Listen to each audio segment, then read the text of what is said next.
I've read and reviewed a lot of press releases over the years, and I come across one problem over and over. So I'm going to give you some advice today. I want you to take that boring lead that you've written, and I want you to bury it.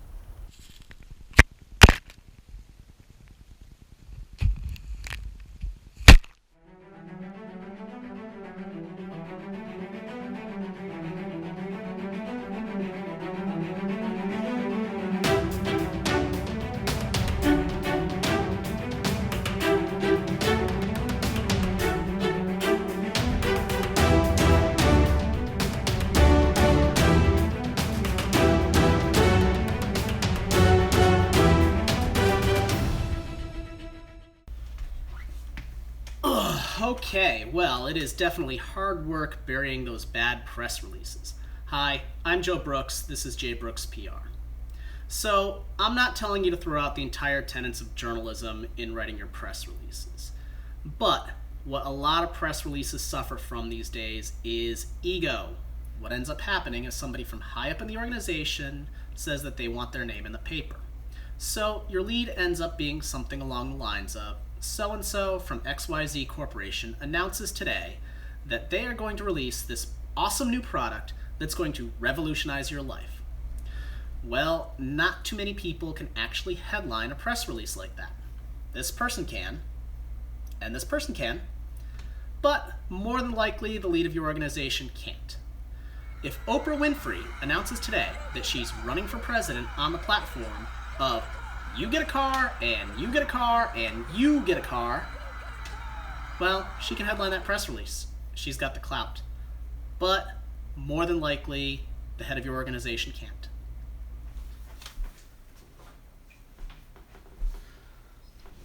So, what is actually supposed to be in the lead of a press release? Well, in journalism classes, they teach you that you need to have the 5 W's: the who, what, where, when, why, and how. And because they teach it that way, most people end up leading off with the who. I'm here to tell you that you really need to do it differently. What you really need to do in a press release is you need to tell people what is going on, and then you need to tell them why this is important and how it affects them. Because that's what gets people to read. That's what's going to get people to follow up with your story.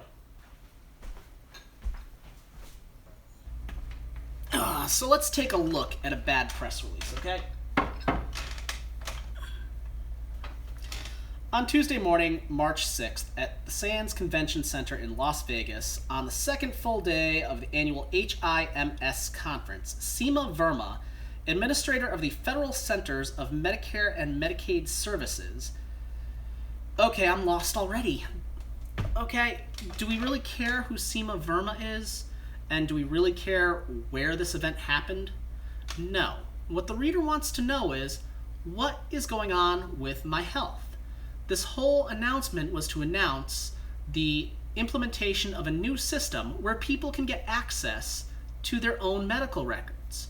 So why not lead with that? That's what people care about. They don't care that there was a conference in Las Vegas. As a matter of fact, it's probably going to turn some people off. Here's another example. Ready? Jeffrey S. Berman, the United States Attorney for the Southern District of New York. James J. Hunt, the Special Agent in charge of the New York Field Office. And Drug Enforcement... you know what? Once you've gotten down to about 3 names there, we're done with it. We are done. We're not going to read any further. What is this about? What these press releases are suffering from is ego. What they wanted to do was get somebody who they thought was a big name right up front to try to draw readers in.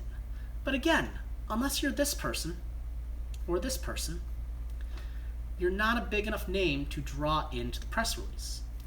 The press release needs to be what is important for the reader. The reader needs to find out right up front why this affects them, or they're just going to move on. I'm going to move on.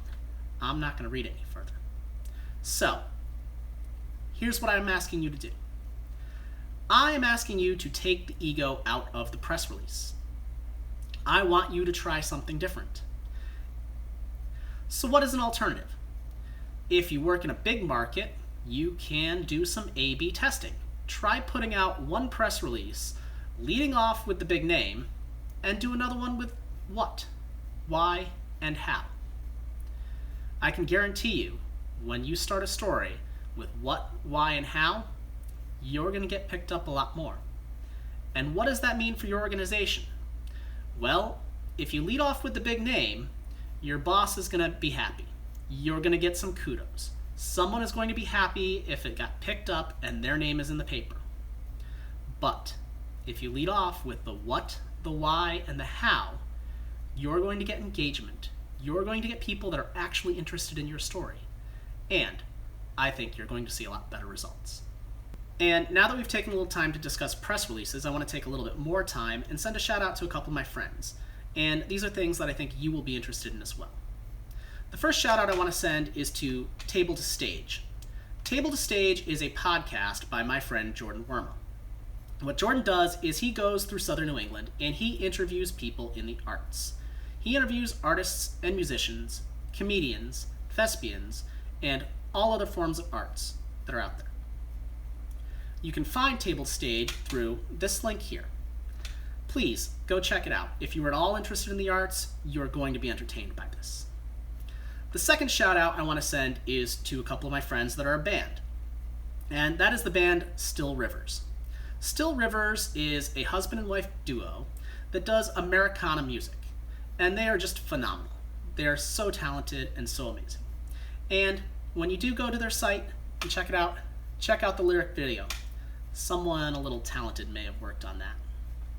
So please go check these sites out and like them, follow them, whatever you want to do.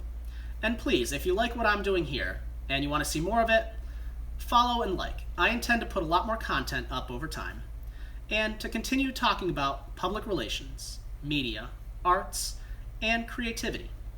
So, thank you for watching JBrooksPR, and I'll see you soon.